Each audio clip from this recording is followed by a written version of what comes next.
Freemasonry is a secret fraternal order that has existed for hundreds, arguably thousands of years, and is now operating in most every country in the world.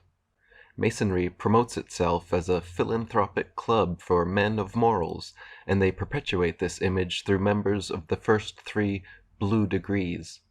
97% of all Masons fall into this category, and they are often upstanding citizens, pillars of the community who truly are charitable and benevolent. However, the higher degrees, the inner circle of World Freemasonry, use the society's worldwide influence to advance their control. Acharya S. wrote, "Although the Brotherhood of Masonry appears to be relatively new, it is in reality the oldest continuous network on the planet, dating back many thousands of years, beginning when stones were first dressed. Masonry today has a generally sinister reputation because the people suspect that this powerful brotherhood has been manipulating and exploiting them. However, the average Mason has never been in the know and is therefore merely a member of a social club. Nevertheless, the higher-ups have indeed had their hand in creation on this planet on a large scale for a long time. The Masons are there, perpetually hidden behind the scenes, leaving clues to their existence as a brotherhood, some of which are evident yet still not seen. For example, the biblical Nimrod, the king who built the Tower of Babel, is considered the first Mason." Jim Marrs wrote, "The ongoing connective tissue between the modern and ancient secret societies has been Freemasonry, which existed as a formidable force long before certain lodges became Illuminized. During the late Middle Ages, when any opposition to the Holy Roman Universal Catholic Church was forced deep underground, among the only organized groups able to move freely throughout Europe were the guilds of stonemasons, who maintained meeting halls, or lodges, in every major city. The Masons, who traced their own secret knowledge of architecture and building back to Egypt and beyond, were essential in the construction of Europe's churches and cathedrals. They were the direct descendants of early guilds of Masons which existed both in Egypt and Greece, and utilized esoteric construction techniques in their craft. These techniques had been passed down through the sects and mystery schools, and some continue to confound modern builders. Freemasonry evolved over the last 1,000 years from the Knights Templar, and before that traces its roots to ancient Egypt, the Egyptian mystery religion and esoteric schools. Some believe the original Masons were the builders of the pyramids, or that they hold the secrets of those early master Masons. Freemasonry is not, however, merely a builders and stoneworkers guild. Right from the first degree, initiates take blood oaths, perform occult rituals, and begin learning about a number of arcane subjects, delving deeper as they rise in degrees. Some of the subjects studied and practiced include astrology, consciousness, magic, tarot, Kabbalah, the Tree of Life, sacred geometry, divination, scrying, theosophy, numerology, symbology, alchemy, hermeticism, the chakra system, auras, energy bodies, astral projection, out-of-body experiences, kundalini, geomancy, Masonic occult history and philosophy, metaphysics, epistemology, secret handshakes, and secret gestures. Masons rise in degrees through a process of rituals and initiations. They read books like Machiavelli's The Prince and Albert Pike's Morals and Dogma, then write essays detailing whether they agree philosophically with people like Pike, Hegel, Machiavelli, and others. These essays are then sent to the headquarters of International Freemasonry and reviewed by top-level Masons. If the initiate agrees that the few should control the many, and that secret society rule is virtuous, etc., then he is congratulated and promoted through higher degrees. If the initiate disagrees that the few should control the many, and holds a genuinely moral position, then he is congratulated and promoted within his existing branch, never to rise above the blue degrees.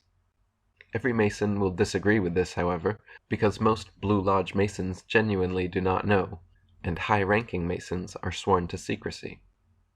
Commander of the Supreme Council of the 33rd Degree and Supreme Pontiff of Universal Freemasonry, Albert Pike, wrote in his Morals and Dogma, "The blue degrees are but the outer court or portico of the temple. Parts of the symbols are displayed there to the initiate, but he is intentionally misled by false interpretations. It is not intended that he shall understand them, but it is intended that he shall imagine that he understands them. Their true implication is reserved for the adepts, the princes of Masonry.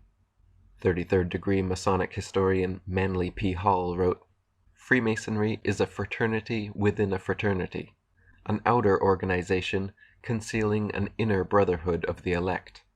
It is necessary to establish the existence of these two separate yet interdependent orders, the one visible and the other invisible.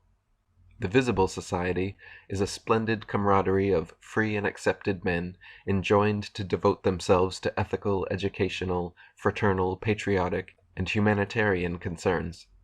The invisible society is a secret and most august fraternity whose members are dedicated to the service of a mysterious arcanum arcandrum, a sacred secret. Those brethren who have essayed to write the history of their craft have not included in their disquisitions, a formal discourse or treatise, the story of that truly secret inner society, which is to the body Freemasonic what the heart is to the body human. In each generation only a few are accepted into the inner sanctuary of the work. The great initiate philosophers of Freemasonry are masters of that secret doctrine which forms the invisible foundation of every great theological and rational institution. The process from a 1st to 33rd degree Freemason may take 10, 20, 30, or more years, but is not based on time. The way initiates rise degrees is through invitation by members of a higher degree. This is the nature of all secret societies. The only way to get ahead is by appeasing those ahead of you. It is through this bootlicking pyramid structure that the few bloodline elite at the top control the many at the bottom. Then, by issuing lords, knights, and vassals of various degrees along the way to do their bidding, the royals essentially control all facets of this worldwide brotherhood."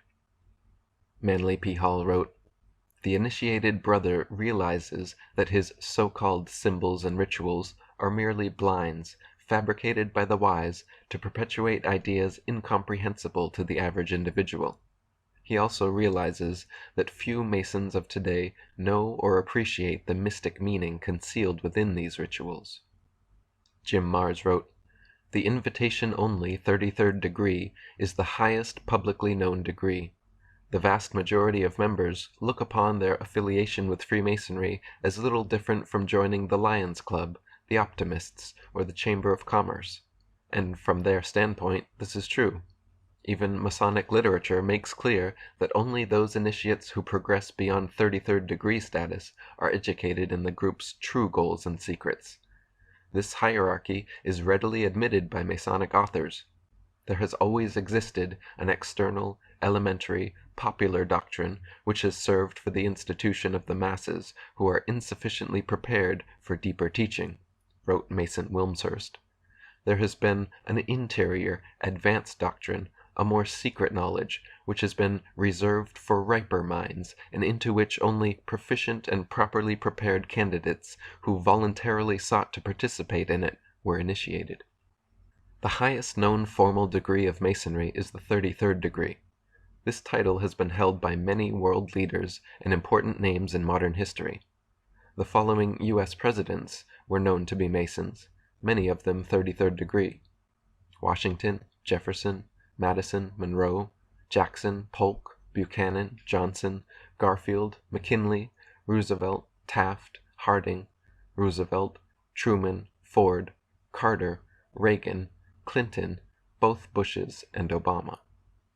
All the following people were also Masons, most of them 33rd degree: Buzz Aldrin, John Glenn, Yasser Arafat, Tony Blair, John Wilkes Booth, James Cameron, Winston Churchill, Walt Disney, Bob Dole, Frederick Engel, Newt Gingrich, Mikhail Gorbachev, Al Gore, Billy Graham, Richard Holbrooke, J. Edgar Hoover, Colonel Mandell House, Saddam Hussein, Burl Ives, Jesse James, Jesse Jackson, Henry Kissinger, Vladimir Lenin, Robert McNamara, Karl Marx, Lord Alfred Milner, Benjamin Netanyahu, Albert Pike, Prince Philip, Colin Powell, Cecil Rhodes, James Rothschild, Charles Taze Russell, Joseph Stalin, Strom Thurmond, Leon Trotsky, Paul Warburg, H.G. Wells, and thousands more.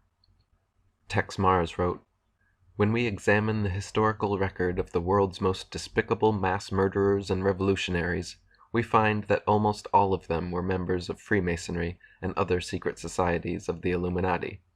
Robespierre was a Freemason, Weishaupt was a Freemason, Napoleon was a Freemason, Lenin was a Freemason, Stalin was a Freemason, Truman and Roosevelt were Freemasons, Ariel Sharon is a Freemason, Bill Clinton is a Freemason, Fidel Castro is a Freemason."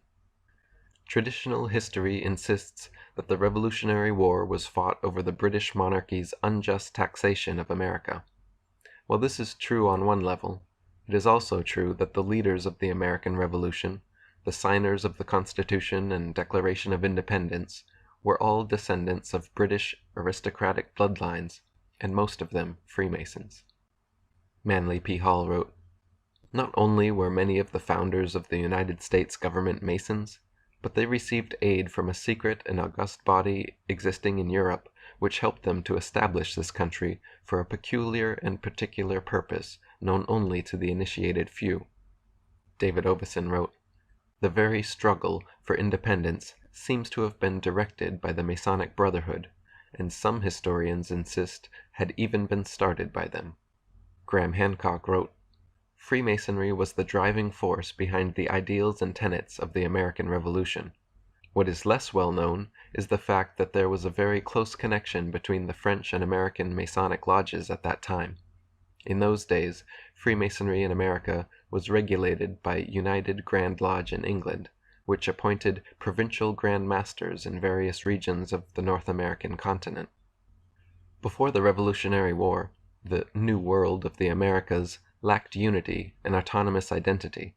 For almost 300 years, there was no military, constitution, or federal government. Then, within 2 short years, the snap of a historical finger, America had Continental Marines, Continental Congress, and the Articles of the Confederation.